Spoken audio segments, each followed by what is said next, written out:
Hi everyone! Welcome back sa aking channel, GTR Math Tutorial. Sa Facebook naman ay RJ Enseñado. So for today's video ay i-discuss natin ay tungkol sa Math in the Modern World. Ang first topic ay Nature of Mathematics or Mathematics in Nature. So start na tayo.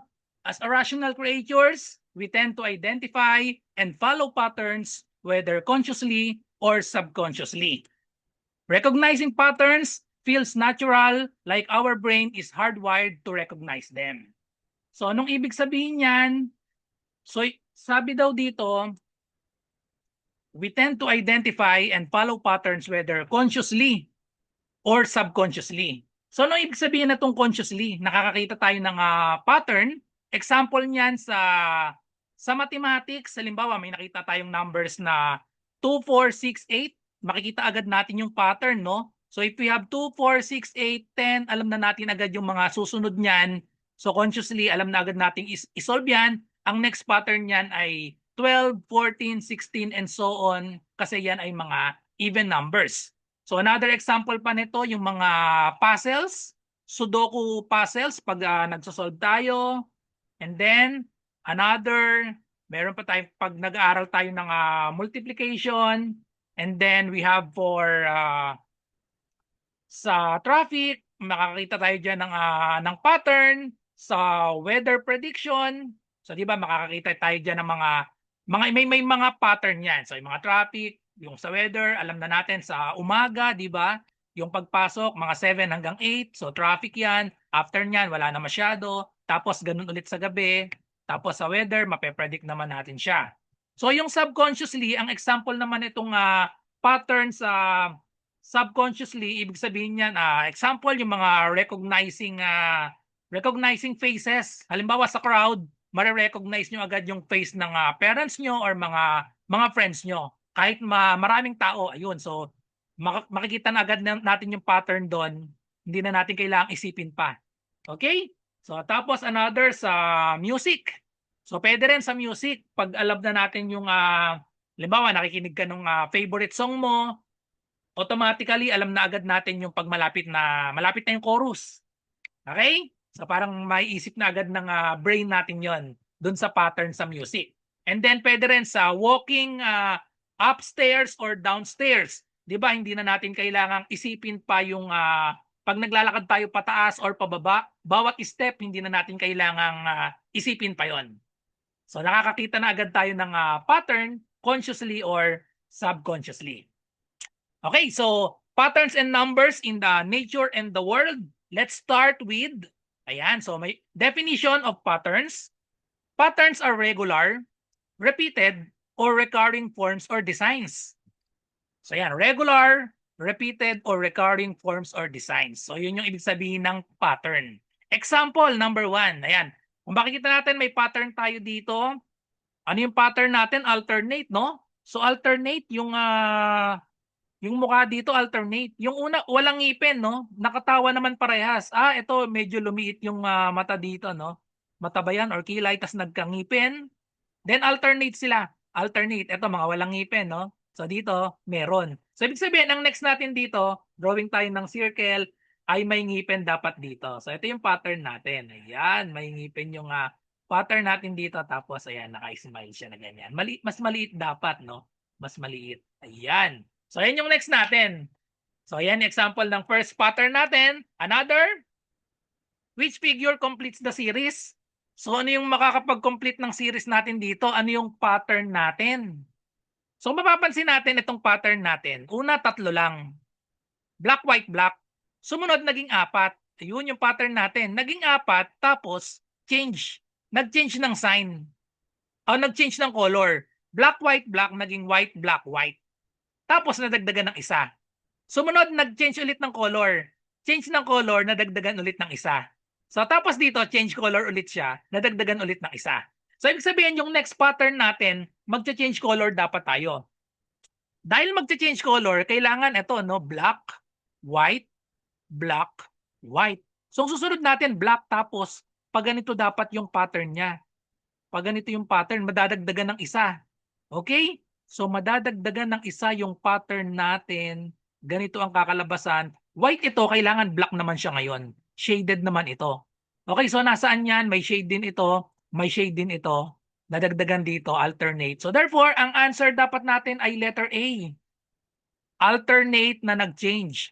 Black, white, black, white, black napalitan. So letter A yung tamang sagot natin. Okay. So next, which figure completes the series? Ayan, may diamond tayo dito, black diamond. Bumaba siya, pumunta dito. So umiikot yung pattern natin. So ito yung pattern natin, bumaba siya, napapunta na dito. Tapos pumunta dito sa kabilang side, umangat naman siya. So nandito na siya, ang next natin mapapapunta dito. So ibig sabihin, pwede si letter A, pwede si letter C, pwede si letter D, mali na si letter B. Ngayon, ang pattern naman natin, tingnan naman natin yung movement netong, ito naman yung movement nito. From here, napapunta dito. Ito na siya. So bilangin lang natin yung movement natin. Yung movement niya simula dito, bilangin natin ito ng 1, 2, 3. Napapunta dito. Ito na siya. Hatiin natin yung corner tsaka yung middle. So dito bilang tayo ng gitna nito 1, 2, 3. Nandito na siya. Okay? Bilang ulit tayo ng 1, 2, 3. Nandito na siya. So therefore, bilang ulit tayo ng 1, 2, 3. Nandito na siya sa middle. Nakatayo siya dito. So therefore, ang tamang sagot natin ay letter C. Okay? So yun yung pattern na nakuha natin dito sa number 3 natin. So next, another pattern, series naman tayo or sequence. What number comes next in 1, 3, 6, 10, 15? Ano yung next number natin? Kunin lang natin kung ano yung ina-add dito. From 1 to 3 plus 2. 3 to 6 plus 3. 6 to 10 plus 4. 10 to 15 plus 5. So ayun na yung pattern natin. Yung ina-add natin ay nadadagdagan. So ang susunod natin ay plus 6. 15 plus 6, 21 ang next number natin. And then for number 2, what number comes next? Dalawa yung pattern dito, pwedeng addition, pwede rin namang square natin.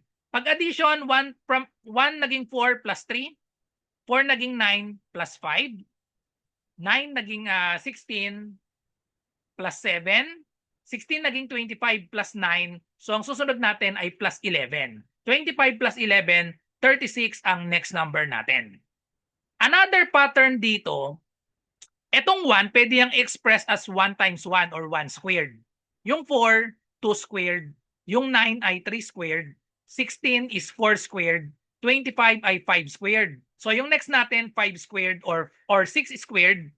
6 times 6 equals sa 36. So same answer, dalawa yung pattern na nakuha natin dito. Okay, so next. Next, ito yung pattern ng early humans daw. Recognize the repeating pattern, repeating interval of day and night. The cycle of the moon, the rising and falling of tides, and the changes of season. So isipin natin no, nung unang panahon, hindi pa naiimbento yung gabi at araw, no? So nakakita sila ng pattern. Kaya nagkaroon sila ng observation yung mga early humans. So kaya diyan naimbento yung mga oras siguro, yung 24 hours, nagkaroon ng AM and PM. Tapos yan, cycle of the moon. So yan, nagkaroon na rin tayo ng cycle of the moon, rising and falling of tides, and the changes of season. So na-observe yan ng mga early humans, may pattern dyan sa mga nabanggit na mga event na yan. Okay.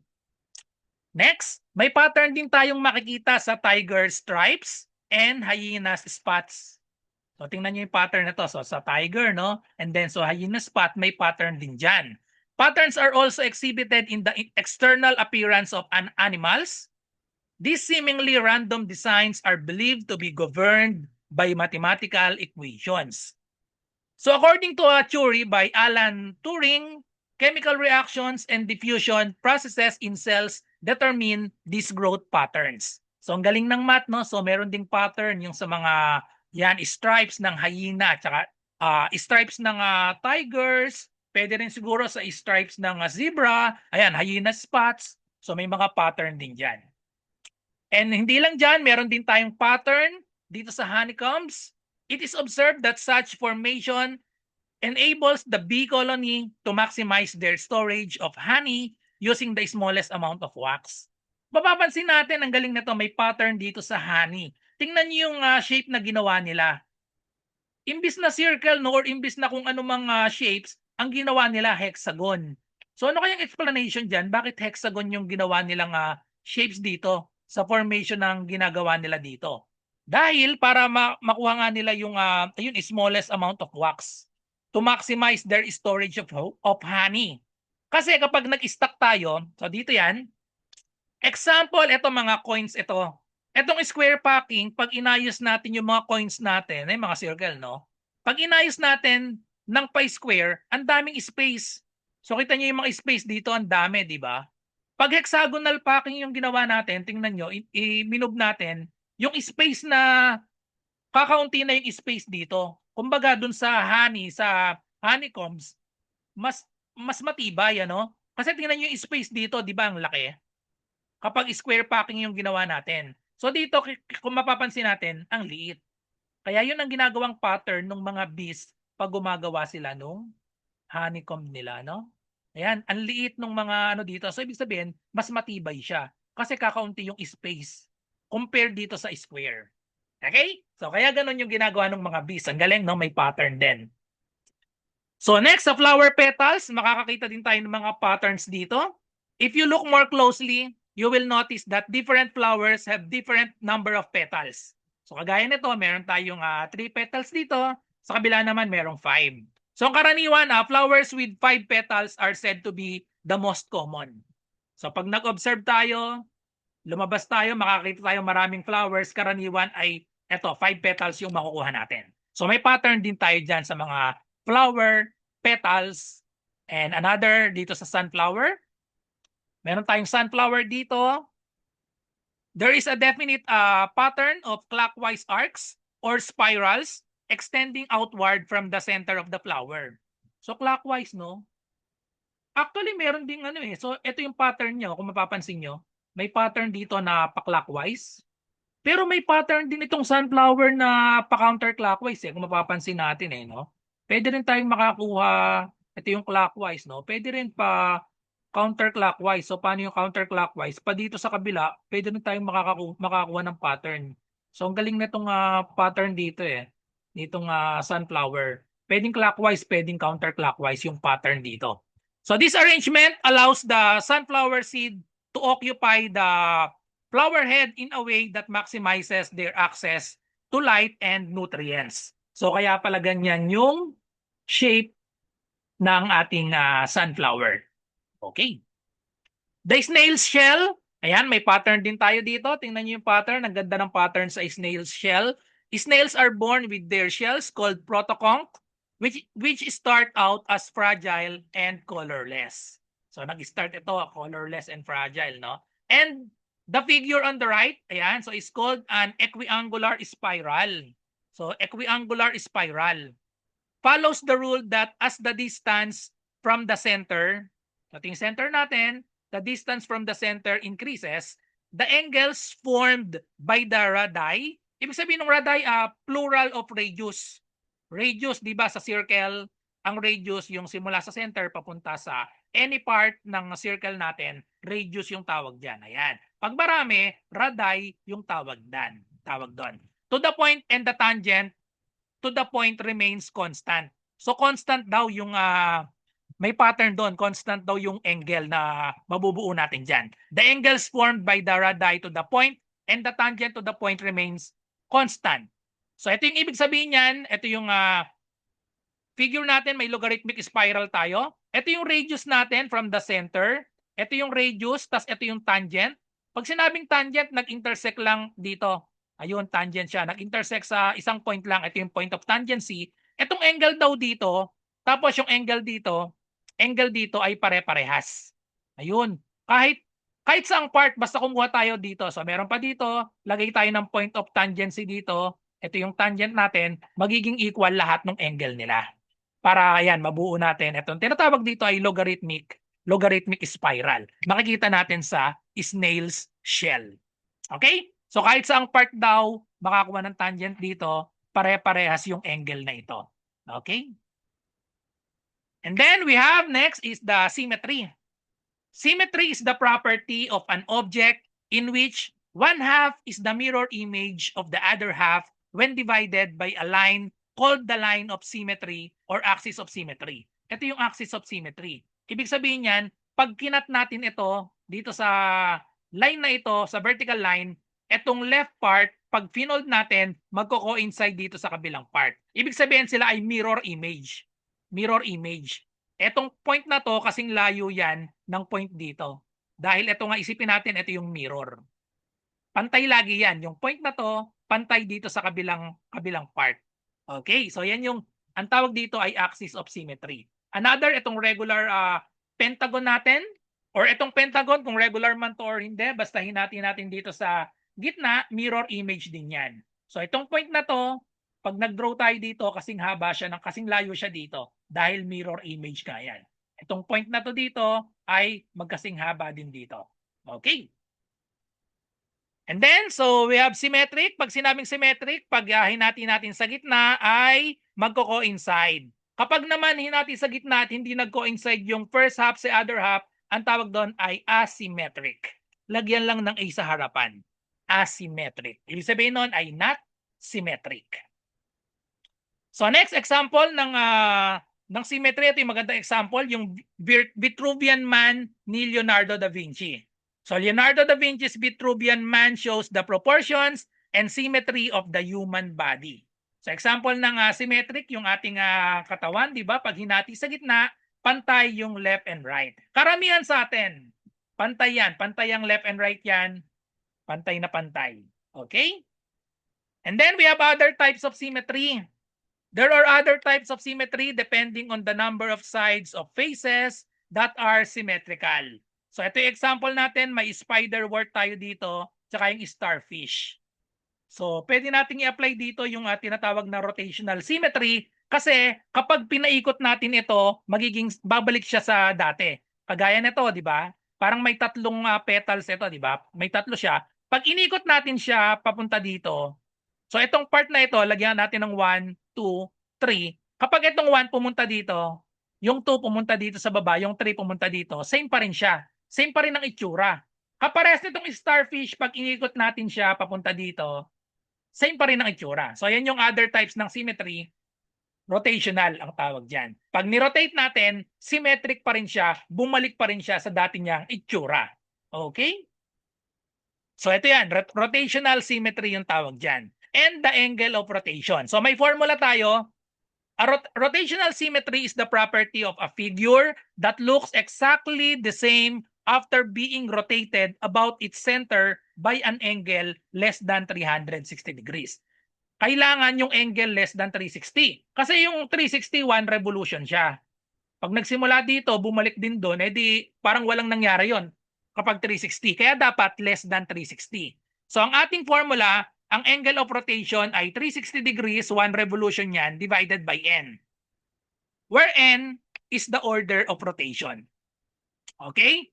The smallest that a figure can be rotated while still preserving the original formation is called the angle of rotation. So ito na nga yun. So example. Example natin, itong spider wart, no? Tawag dito, no? Spider wart, at saka yung starfish. Ang angle, ang order of rotation natin dito ay, dito sa una ay 3. Dito naman sa kabila, 5. Bakit 3? Kasi, eto, symmetric siya dito. Tapos, dito, pwede tayong mag-draw din dito ng line. Symmetric din siya dito. And then, dito sa kabila, symmetric din siya dito. Sa line na ito, meron tayong tatlong line of symmetry. So, yun yung order natin, 3. Or in short, para mas madali, bilangin nyo yung petals, 1, 2, 3. So, ang order na niya ay 3. Yun yung number of lines na pwede nating maging line of symmetry. So, therefore, pag sinod natin yung angle of rotation na ito, magiging 360 degrees divided by 3. Kada 120 degrees na rotation, hindi mababago yung image, ganun pa rin. Kagaya nga nito, pag umikot tayo ng 120 degrees, yung 1, mapapapunta lang dito, yung 3 nandito na, tapos ito yung 2, same pa rin. Same pa rin ang itsura pag ni-rotate natin 120 degrees. Ito namang sa kabila, black nga yung gagamitin ko para makita. Meron tayong 1, 2, 3, 4, 5. So, ibig sabihin, kaya ang order niya 5. Ito yung mga line of symmetry natin. Pakita natin. Ito yung una. Pwede nating hatiin dito. Pangalawa. Pwedeng hatiin dito. Pangatlo. Ito yung pang-apat. Tapos ito yung pang-lima. O dapat sa gitna lahat yan ha. So hindi lang pantay yung pagkakahati ko at hindi ko ni ruler. Okay? So therefore, may 5 tayong line of symmetry. Kaya ilan yung degrees natin, angle of rotation natin? Magiging 360 degrees divided by 5. Ano ang sagot dyan? 360 divided by 5, ang shortcut ko dyan ay 36 times 2, 72 degrees. Kapag hindi gumamit ng calculator, yun yung mabilis. Divided by 10 times 5. So, magiging 36 times 2, 72 degrees. Ang rotation natin, pag nirotate ng 72 degrees, nirotate natin ng 72 degrees papunta dito, yung 1 mapapapunta dito. Nandito na yung 1, nandito yung 2, nandito yung 3, nandito yung 4, nandito yung 5. Pero same pa rin ang itsura niya. Pag nirotate ng 72 degrees, same pa rin ang itsura. Kaya ang angle of rotation natin is 72 degrees. Okay, so example natin, another example, find the angle of rotation for the following. So nung magiging angle of rotation natin dito, palitan ko ulit ng kulay para makita. Ito yung mga, ang order nito 4, itong kabila 6, ito naman ay 4 din. Paano nalaman yon? Kasi pag hinati sa gitna, coincide. Pag hinati dito sa kabila, coincide pa rin. Nasaan pa yung dalawang hati? Ito pa yung dalawang hati natin. Pag hinati natin dito, coincide yan. Mirror image yan. Ito pa yung isang hati, mirror image pa rin. So therefore, ang angle of rotation natin ay 360 degrees divided by 4. That is equal to 36 divided by 4. Okay, 90. Itong kabila ganun din. 4 din ito. Ito yung una. Ito yung pangalawang hati. Ito yung pangatlo. And then ito yung pang-apat. Magko-coincide siya. Mirror image lahat yon. Kaya same answer dito, 90 degrees din. Ito naman kabila natin, 6 kasi regular hexagon ito. Ito yung mga hati natin dito na na mirror image. 1, 2, 3. Okay. May tatlo, hinati natin dito sa gitna. Pwede rin dito sa corner hatiin. Dito sa vertex. So ito pa yung pang-apat. Dapat eksakto yun sa gitna lahat. Ito yung pang-5. And then ito yung pang-6. Kaya pag pinaikot natin yan dito sa 360 degrees divided by 6 equals, pag nirotate natin ng 60 degrees, hindi yan mababago, ganun pa rin yung shape. Ito pag 90 degrees nirotate natin, same. Ito rin 90 degrees hanggang dito. So ito 60 degrees lang simula dito hanggang dito sa kabila, sa part na to. 60 degrees, magiging parehas pa rin siya.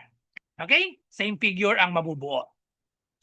Okay, so another example is the word population. May pattern din tayo dito. The exponential growth model, A equals 30 times e to the 0.02t describes the population of a city in the Philippines in thousands, t years after 2005. So ang question, what was the population of the city in 2005 and what will be the population in 2024? So sa word population, karaniwan may ano tayo dyan. May pattern tayo. Siyempre, ang word population ay increasing palagi. Hindi pa nangyayari yung nag-decreasing siya. So gamitin natin tong pattern na ito dito daw sa specific sa isang city sa Philippines. So isolve natin yung letter A. Gamit ito for letter A. Ang sabi, ang pattern natin, ito yung T years after 2005. Ang tanong sa letter A, what was the population of the city? Mismong 2005. Pag mismong 2005, ibig sabihin yan, ang time natin equals 0. Eh di pag pinalit natin yung 0 dito, magiging siyang A equals 30 times e to the 0.02, yung T natin magiging 0. Eh di 0. So mangyari dito, 30 e to the 0. So 30 e to the 0, 1 na lang yon. So 1 na lang ito. So ibig sabihin, ang population sa city in 2005 ay 30. Pero in 1,000 ito in 1,000. So ibig sabihin 30,000. 30,000 yung initial population natin nung 2005. Ngayon, isolve naman natin ang population in 2024. Eh di substitute lang natin sa formula. A equals 30, e to the 0.02, palitan natin itong t. Ano yung time natin? Subtract lang natin. 2024, ang start natin 2005. So pag sinubtract natin, 2024 minus 2005, yan na yung masasolve natin, 19 yung time natin. So itong t papalitan natin ng 19.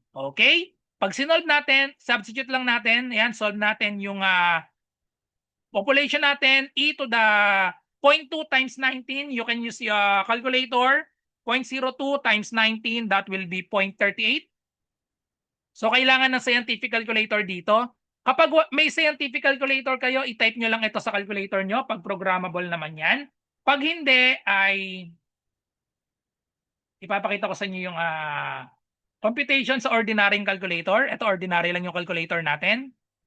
Ang pag-type niyan, 0.38 muna bago yung letter E. O pwede letter E siguro. Ito yung letter E, ang value ng E constant niyan, 2.71828. Tapos erase natin sa 38. Ang exponent dito, itong x to the y. Ayun, ito na siya. Raised to 38. O, i-type ko lang yung 38. Ito yan, ito yung letter E. Ay, mahabang ito. Raised to 38, pindutin ko yung equal sign. Ayan, raised to, 0.38 pala dapat, kaya pala lumaki. So, sorry, ulitin natin.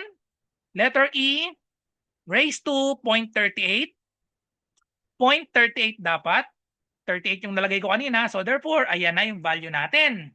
1.462284. So, pwede round up na natin yan. Or pwede idire-diretso nyo. Yan na yung value ng E. Tapos, i-multiply natin sa 30. Idadiretso natin multiply sa 30. Times 30. So, equal siya sa 43.86. Kuha tayo ano lang hanggang dito. Kasi i-multiply natin sa 1,000 kasi in 1,000 ito. So, kunin natin, naka-round off 3 decimal places. 43.86 magiging 9. 43.869. Okay? So, 43.869. Ang magiging sagot natin, 43.869. Tapos, in thousands ito eh. So, i-multiply natin sa 1,000. Ang magiging population after 19 years ay 43,869. Initial natin 30,000. Naging na siyang 43,000. Okay? So, yun yung pattern natin sa world population natin. Nag-increase ng 13,869. So, next pattern natin.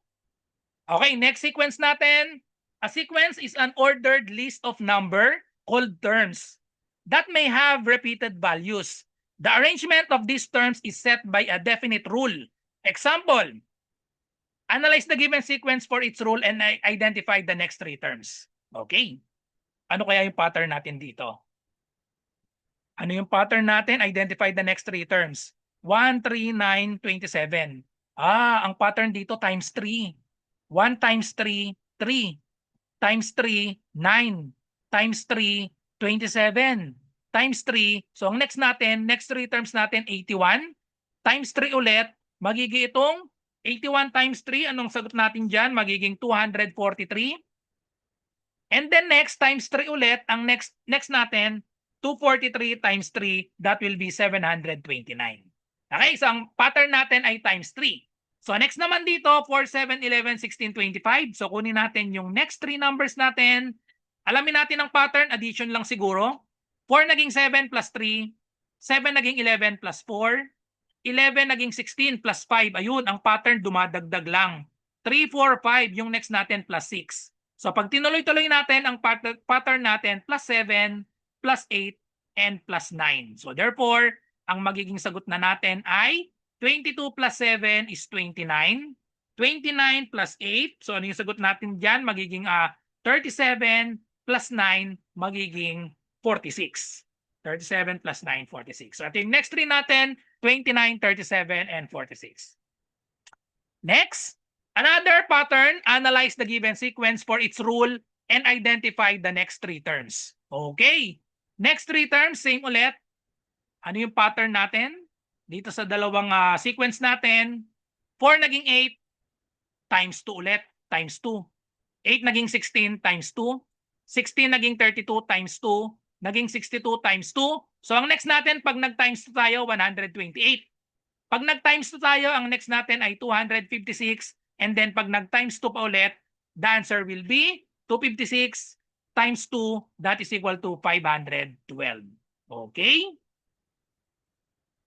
So next natin, last na itong number para sa pattern. We have 1, 1, 2, 3, 5, 8. Ito ang napaka-famous na sequence.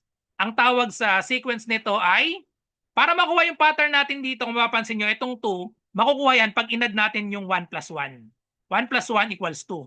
Pag inad natin yung dalawang previous, 1 plus 1 equals 2. Ito namang 3, paano makuha itong 3? Inad natin yung dalawang previous, 1 plus 2 equals 3. Yung 5 naman, para makuha, inad lang natin yung 2 plus 3 equal siya sa 5. And then next, 8 para nakuha yan ay 3 plus 5 equals 8. Continuing the pattern, ang next natin, i-add itong dalawa, 5 plus 8 equals 13. So ang next natin, 8 plus 13, we have 21. And then next, 13 plus 21, that will be equal to 34. So may tawag tayo sa pattern na yan. Ang tawag sa pattern na yan, ina-add yung dalawang previous para makuha yung pangatlo. Ang tawag dyan ay Fibonacci sequence. Na napakasikat na sequence dahil ang daming application nito, ang daming makikita sa nature na nagpa-follow ng Fibonacci sequence. What is Fibonacci sequence? This is a series of numbers where the number is found by adding up the two numbers before it. Kagaya ng anong pinakita ko kanina, 1 plus 1 is 2. 1 plus 2, 3. 2 plus 3, 5. 3 plus 5, 8. 5 plus 8, 13. 8 plus 13, 21. 13 plus 21, 34, and so on. 21 plus 34, 55. So, dire-diretso yan. Walang katapusan yan. Para makuha yung next pattern, i-add lang yung dalawang previous. So, bakit sikat yung Fibonacci sequence na yan? Ang nagpasikat niyan si Leonardo of Pisa. So, developed by Leonardo of Pisa, a European mathematician who was also one of the first people to introduce the decimal number system in Europe. Yan. So, yan si Leonardo of Pisa. Bakit napasikat ni Leonardo ito? Dahil sa kanyang experiment. Around 1202, napakatagal na, Leonardo of Pisa, better known as Fibonacci, nakilala siya bilang Fibonacci pero ang pangalan niya Leonardo of Pisa. Published the book Liber Abaci. Gawa nung book niya na Liber Abaci. Di ba parang katunog? Fibonacci. Liber Abaci. In it, he introduced the sequence through a famous rabbit population problem. Nanggaling yan sa rabbit population problem kaya sumikat itong si Fibonacci. If one pair of rabbits reproduces every month and each new pair begins reproducing after 1 month, how many pairs will there be after a year? So, pakita natin yung portion lang dahil masyadong marami kapag 1 year. So, nagsimula tayo December, merong young black couple. Ito yon, start 1 pair ng rabbit. Baby pa ito, newborn. January, medyo ayan, maliit pa rin sila. Ito, newborn sila. Sa January, isa pa lang din sila. And then after 1 month, lumaki na sila, nakapag-reproduce na. Nakapag-reproduce na sila ng another pair. Ayan, so palitan ko ng kulay para makita nyo mabuti. So ito, unang pair sila, isa pa lang. Pagdating ng second month, wala pa silang mga, hindi pa nakakapag-reproduce, 1 pair pa rin. After isa pang month, eto na sila, yung original, 1 rabbit, nakapag-reproduce na sila. Kaya naging 2 na. Pero, etong na-reproduce nila, itong red baby pa ito. Kaya hindi pa makakapag-reproduce ito. After another month, itong rabbit natin na black, nakapag-reproduce na ulit, ito na siya. Naging, ito naman yung baby ngayon. Tapos, ito, dahil baby pa, bumaba lang siya, malaki na sila dito. Tapos ito pa rin yung rabbit natin, meron na tayong 3 pairs. Okay?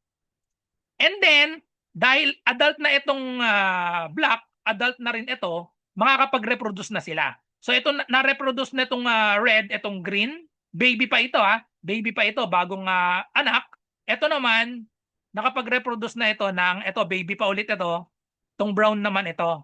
Tapos syempre, baba lang ulit sila, nandyan pa rin sila. Tapos nakapag-reproduce, ito naman, lumaki na yung baby na ito. So bumaba lang dito. Ang total, meron na tayong 5 pairs. Okay? So next, ilan na yung pairs natin? Meron na tayong 3 adult, 3 pairs ng adult. So itong 3 pairs ng adult, nandito pa rin sila. Tapos makakapag-reproduce na yan, adult na itong 3. Kaya nakapag-reproduce na, ito yung na-reproduce natin, baby na ito. Tapos, ito nakapag-reproduce na, baby pa rin ito. Itong black, may baby ulit dito, may 3 baby. Tapos ito, adult na sila ngayon. Ito ay adult na rin. So therefore, ilang pairs na sila? 1, 2, 3, 4, 5, 6, 7, 8 na. Pag pinagpatuloy yung pattern natin, so doon na nakuha yung Fibonacci sequence. Pag may next pa tayo, etong 3 baby, lalaki na yan. Lalaki na yung 3 baby, so meron pang 3. tatlong adult. Tapos, ito naman, may tatlong adult na tayo, tatlong baby yan. Tapos ito, yung 5, adult na ito, makakapag-reproduce sila ng another 5 na baby. Tapos nandito pa rin sila, 5. Kaya magiging 5 plus 5 plus 3, meron na tayong 13. 5 doon yung baby. So, mapapansin nyo, Fibonacci sequence yan, 1, 1, 2, 3, 5, 8, 13. So, doon pala, sumikat yung Fibonacci sequence. Dahil sa experiment ni Leonardo of Pisa dyan sa rabbit sa libro niya na Liber Abaci. Kaya siya naging Fibonacci. Okay. So, ating Fibonacci sequence, pwede nating i-draw geometrically. Geometrically, it can be also visualized as a rectangle perfectly formed by a square and another rectangle which can be repeated infinitely inside each section. So, i-drawing natin. Nagsimula yan dito. Gawin kong block para makita nyo. Nagsimula yan dito 1 by 1. 1 by 1. Tapos sa katabi niya nagkaroon ng 2 by 2. Ayan. 2 by 2 tapos next ay 3 by 3. So sumunod, ito naman yung 5 by 5. And then, dire-diretso lang yan, 8 by 8. Tapos ito na yung 13 by 13. Sumunod, 13 plus 8. So ito yung 21. Yan, pwede pa nating ipagpatuloy yan dire-diretso, makakabuo tayo ng snail. Ayan, ng spiral. So kaya pwede nating madrawing yung Fibonacci sequence geometrically, magsisimula tayo dun sa square na 1 by 1, palaki ng palaki. Okay? So meron din tayong formula. Kapag masyado ng malaki, si Binet, ayan, nakagawa siya ng formula. In 1843, the French mathematician Jacques-Philippe Marie Binet announced that he found a Fibonacci formula labeled as Binet's formula. Ito yung formula natin. Kapag masyadong malaki yung number, pwede nating masolve yan gamit itong formula na ito. Okay? So example. So ito yung example natin, find the 9th term. O patunayan natin 34 daw ito. Di ba pag dinare-diretso natin, 1, 1, 2, 3, 5, 8, 13, 21. Ilan na to? 1, 2, 3, 4, 5, 6, 7, 8. O di ba pang 9, 34? Eksakto 34. Paano i-type yan sa calculator? Pakita ko sa inyo. Kung ang calculator nyo ay programmable, i-type nyo lang yan. Kung paano nyo nakita, i-type nyo lang. Kapag hindi naman ganito yan i-type, magsimula tayo sa 1 plus square root of 5. Sa square root of 5 muna. Pag ganitong calculator ang gagamitin nyo, mag-start sa square root of 5. Ayan yung square root of 5. Ito pa lang yan. Plus tayo ng 1. Plus 1. Ayan, equals natin agad. Tapos divided by 2. Tapos press natin yung equal sign. Tapos pindutin ko tong n. Yung n natin, exponent natin 9. Magiging raised to 9. Ito yung exponent natin, x to the y. Pindutin ko lang yung 9. Okay? And then press equal sign. Yung nakikita nyo, 76.01, ito na yan. Ito yan, buong term na ito. 1 plus square root of 5 over 2 raised to 9. I-divide natin sa square root of 5. Pag dinivide ko yan sa square root of 5, 5 muna, tapos square root. Ito na yung square root of 5, 2.23. Pero kung mapapansin nyo, nasa taas, hindi pa siya nakadivide. Kailangan pang i-press yung equal sign. Ayun, lumabas na 33.99. Kapag ni-round off, ay magiging 34. Okay? 34 ang kalalabasan niya. So next example, 14th term. Actually, kung makikita nyo yung constant natin, parehas naman, 0.4472136. Ito naman, 1.61803. Ayun, parehas lang siya. 1.61803. Ito, 0.4472136. Pinapalitan lang dyan yung exponent. Find the 31st term, edi exponent lang yung papalitan natin. Constant itong dalawa. Okay? Pag sinolve natin ng eksakto ulit, patunayan natin, ito naka-round off dapat, tatanggalin na natin yung decimal places. Kailangan whole number. So mag-start ulit ako sa square root of 5. 5 square root. And then, pindutin ko yung plus 1. Ito na yon, square root of 5 plus 1. And then, i-divide ko sa 2. Divided by 2. Ayan lagi 1.61803. Raise ko sa 31. Exponent natin, raise to the 31st power. Press equal sign. So ito na siya. Tapos i-divide ko lang sa square root of 5. Divided by 5 square root. Press the equal sign. Ayun, eksakto. Pag ni-round up natin, 1346269. Ayun, 269. Okay? So gamitin nyo lang ang formula kapag sobrang dami. Kasi pag pag ginamit natin yung dire-diretso, napakadami nung 31. Ang hirap kuhanin yan. Kaya may formula na discover ni Binet. Okay. So another, meron tayong nasolve na natin. May 14 pa pala dito. So same lang din naman ito. Pag 14, type lang natin yung 14. So same answer, same process. We have tinatawag na golden ratio. The golden ratio is a special mathematical ratio in which the ratio of the whole length to the longer part is equal to the ratio of the longer part to the shorter part. This unique proportion is represented by the Greek letter phi and has an approximate value of 1.618. Ayan daw. Pag meron tayong isang buo, hahatiin daw natin ito. So pag may isang buo tayo, may golden ratio, no? Pag may isang buo daw dyan, itong isang buo natin, yan yung A plus B. Kapag dinivide daw natin yan, halimbawa, dinivide natin, ito yung A, ito yung B. Yung A plus B, dinivide natin sa longer. Sabi, the ratio of the whole length, ito na yung A plus B, dinivide natin sa longer part. Ito yung longer part, yung mas mahaba, B, is equal to the ratio of the longer part to the shorter part. Longer part to the shorter part, actually, baligtad ito. Kasi longer part dapat B. B over A. So nagkamali siguro ako ng type. B over A, B over A yan. So ito yung golden ratio formula. A plus B over B is equal to B over A. Ratio of the longer part to the shorter part. Longer over shorter over whole over longer tapos longer over shorter. So ang value niya ay 1.618. So yan tinatawag na golden ratio, approximately 1.618. At kung mapapansin natin sa Fibonacci sequence, makukuha natin dyan yung golden ratio. So sa Fibonacci sequence, pag nilista natin hanggang 55, pwede pang ipagpatuloy yung Fibonacci sequence. Pag dinivide natin, 1 divided by 1 equals 1. Okay? Ito naman, 2 divided by 1 equals 2. Next natin, 3 divided by 2, 1.5.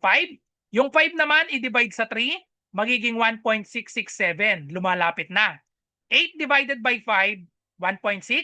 Next, 13 divided by 8, 1.625. Next, 21 divided by 13, 1.615. 34 divided by 21, 1.619. And 55 divided by 34 is 1.618. Ito na yung tinatawag natin na golden ratio. Yan na yung golden ratio. Kapag pinagpatuloy pa natin yan, puro 1.618 yung makukuha natin. So yun yung kagandahan ng Fibonacci sequence. Kapag dinivide natin yung mas mga susunod pa, mga malalaking number, sa umpisa medyo malayo pa siya, and then nagpa-follow siya ng golden ratio habang lumalaki itong ating Fibonacci sequence. Pag dinivide yung so nagpa-follow ng golden ratio. So ito yung mga example ng application ng golden ratio. Ayan. So yung Mona Lisa pala, no, may golden ratio. So makakakuha dapat tayo nitong spiral. Ito kasi galing sa Fibonacci sequence itong spiral na to eh. Ang galing yung pinag-drawing nung Mona Lisa pala merong Fibonacci sequence. And then ito ring may Fibonacci sequence din tayong makikita dito sa sunflower. So dito rin, yan sa mukha nung sa animal, no? Ayan, meron ding spiral tayong nakita diyan. Sa ears natin, meron din pala, no? Ayan, no, galing, may spiral din.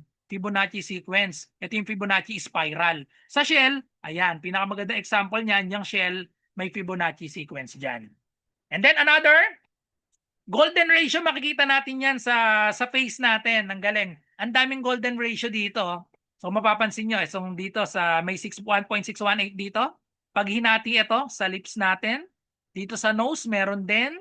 Ayan, so pag dito sa ears, so dito sa part na to, pag hinati natin, ayan. So ang daming mga golden ratio na lalabas dito sa mukha natin. Pag naka-side view, meron pa rin. Meron pa rin golden ratio, may Fibonacci sequence pa rin. And dito sa hands natin, meron din. Ito yung one part, 1.618, tapos ito 1 din, tapos ito 1.618. So sa body parts natin, ang dami nating makikita rin na golden ratio. So that's it. Thank you for watching. I hope may natutunan kayo dito sa first upload ko tungkol sa math in the modern world. Samahan nyo ko i-discuss ko lahat ng lesson dito dahil ngayon yung first time ko na magturo ng math in the modern world. Lahat yan ay i-upload ko lahat ng lesson. So bye-bye!